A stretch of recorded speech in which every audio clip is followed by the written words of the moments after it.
The following segment is sponsored by Good Life Financial Advisors.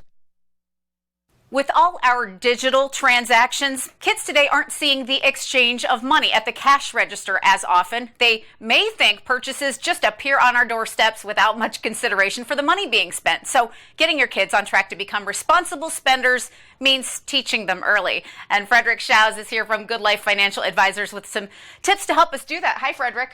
Hey, Margaret, how are you? Good. It's good to see you. You're about to walk us through 5 tips for teaching your kids about money. But for anybody who has a question for you, they can text right now, 520-5061. The number's on screen. But let's jump in. Your tip number 1 is make sure kids know the difference between wants and needs, right? Absolutely. It's crucial that kids understand what a want and what a need is. Obviously, we all understand the need of having a roof over our head or food or proper health care. Understand what a want is. Movie tickets, designer sneakers, smartphones, obviously is a want. We need to have those conversations and distinguish those two different things. Absolutely. And another piece of advice, you say, let them earn their own money. That makes an impact, doesn't it?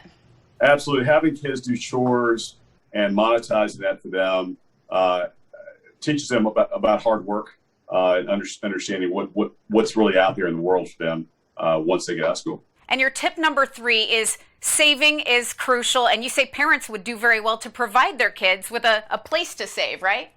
Absolutely. Once a child has a savings goal in mind, they need a place to stash the cash. You know, for a younger child, a piggy bank's probably okay. But as they get older, perhaps a savings and checking account to help them track their progress.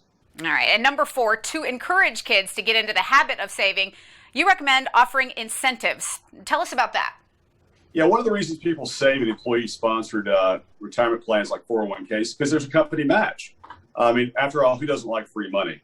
If you're having trouble motivating your kids to save, you can use a similar principle to help them ramp up their efforts. For example, if a child has a big savings goal in mind, perhaps a $400 tablet, you can offer a match or a percentage to help them reach that goal. And your tip number 5 is just simply talk about money. That needs to be an ongoing discussion, doesn't it?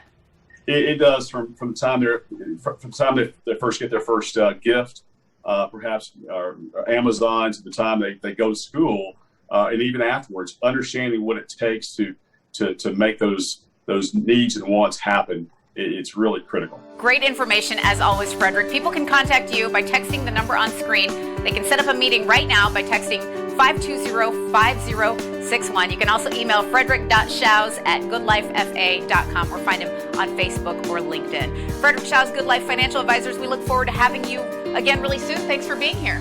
Thank you, Margaret.